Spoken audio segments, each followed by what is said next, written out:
En este tema vamos a hablar de los procesos sedimentarios que, como veremos, son los responsables de la formación del último tipo de roca que nos queda por explicar, que son las rocas sedimentarias. Al final de esta presentación explicaremos también el ciclo de las rocas que relacionan los tres tipos de rocas que existen en nuestro planeta. Comenzamos hablando de dos conceptos que son los de ambiente sedimentario y roca sedimentaria. Un ambiente sedimentario es aquel lugar donde se forman las rocas sedimentarias, y una roca sedimentaria es aquella que está formada por sedimentos. Los procesos sedimentarios son a todos aquellos procesos que originan los sedimentos. Son procesos externos porque tienen lugar en la superficie terrestre. Estos procesos externos se diferencian de los procesos internos que hemos visto en los temas pasados, que son los que originan las rocas ígneas y las rocas metamórficas. Estos procesos externos son cuatro: la meteorización, la erosión, el transporte y la sedimentación, y son llevados a cabo por los llamados agentes geológicos externos. La meteorización es llevada a cabo por la atmósfera y por los seres vivos, y la erosión, el transporte y la sedimentación es llevada a cabo por el agua en todas sus formas y también por el viento. Por tanto, los agentes geológicos externos son la atmósfera, los seres vivos, el agua en todas sus formas y el viento. Vamos a comenzar a explicar cada uno de estos cuatro procesos sedimentarios. Comenzamos con la meteorización.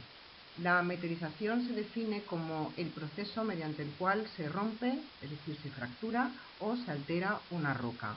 Como hemos visto en la diapositiva anterior, la meteorización es llevada a cabo por dos agentes geológicos externos, que son la atmósfera y los seres vivos. Existen dos tipos de meteorización: la meteorización mecánica, que es aquella en donde la composición química de la roca no se altera, es decir, la roca simplemente se fractura. Tenemos dos ejemplos de meteorización mecánica: una es la termoclastia y otra es la crioclastia.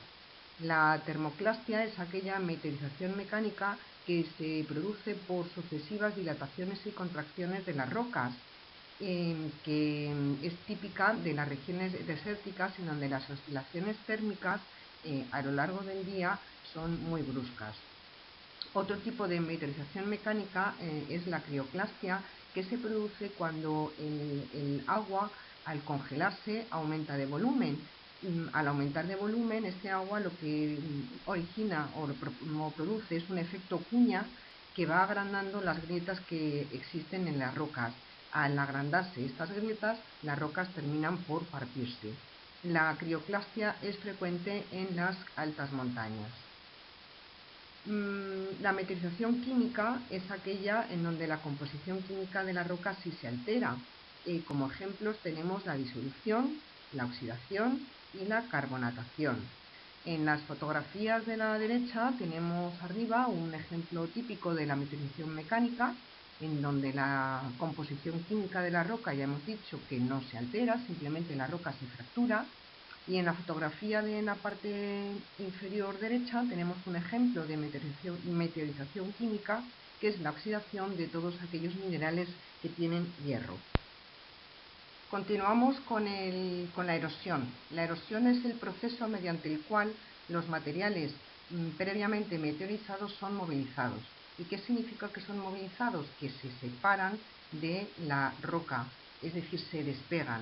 En los dibujos que tenéis en la parte inferior de la diapositiva, veis en el dibujo de la izquierda una roca que se ha fracturado por un proceso de meteorización. Uno de los fragmentos lo que hace es separarse de la roca. Este proceso de separación es lo que llamamos erosión.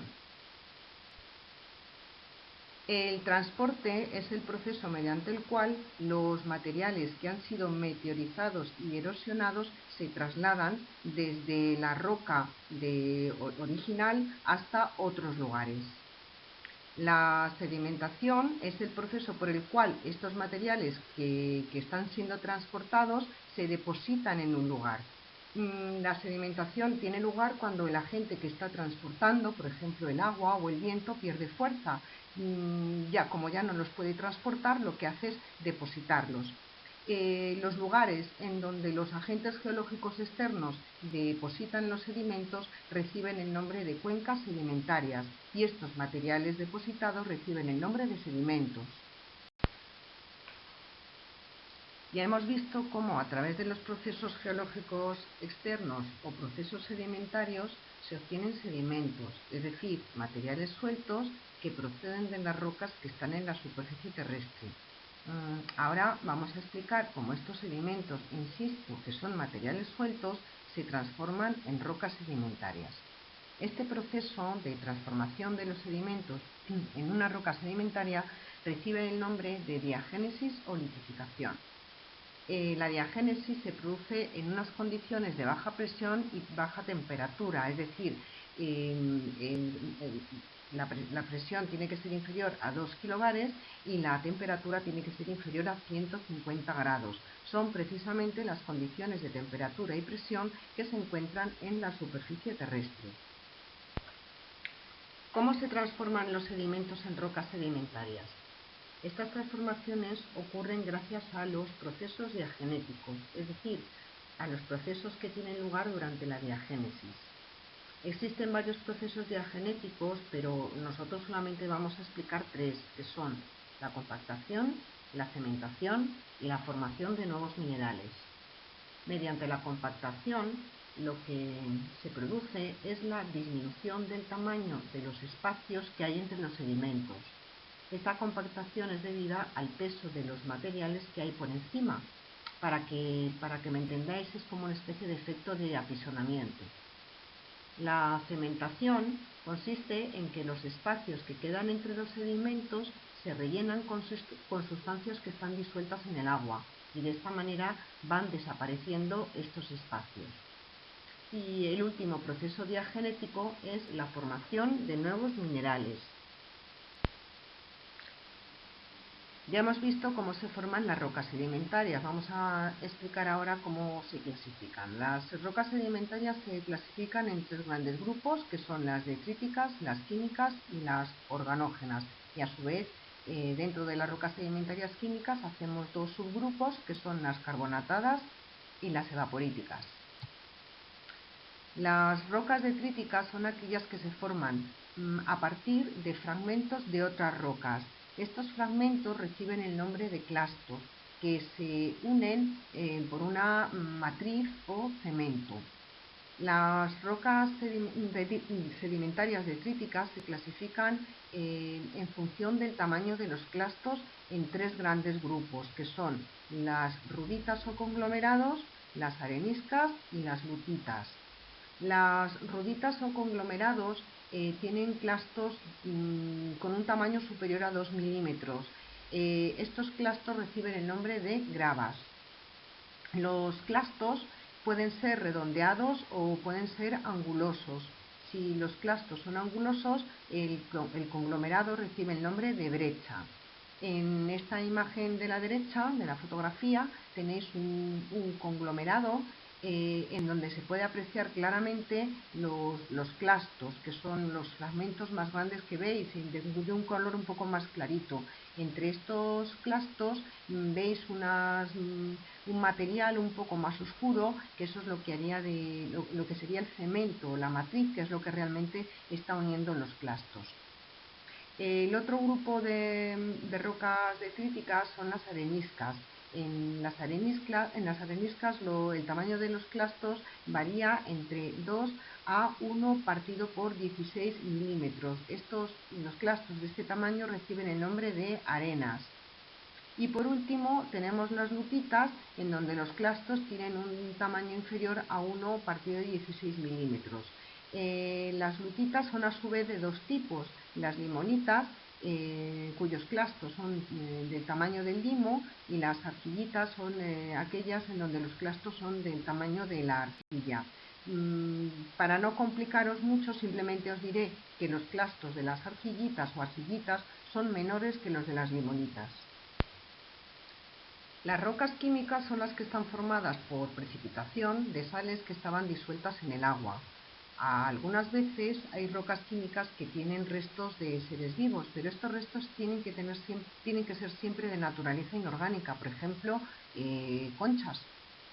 Hay dos tipos de rocas químicas, que son las carbonatadas y las evaporitas.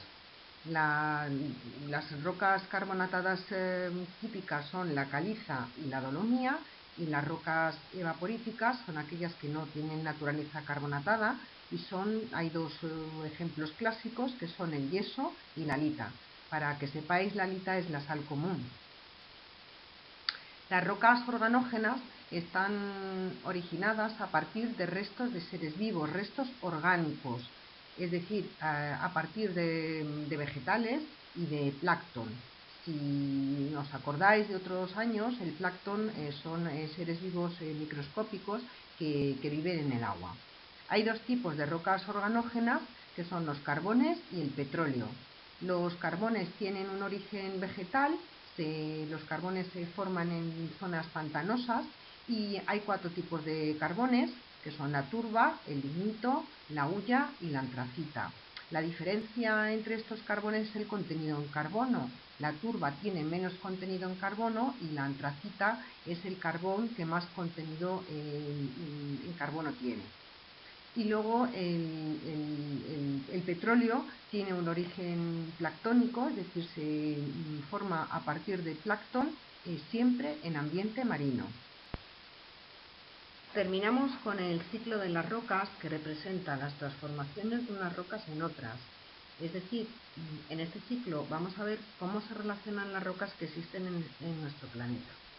Os recuerdo que hay tres tipos de rocas: las ígneas o magmáticas, las metamórficas y las sedimentarias. Vamos a comenzar.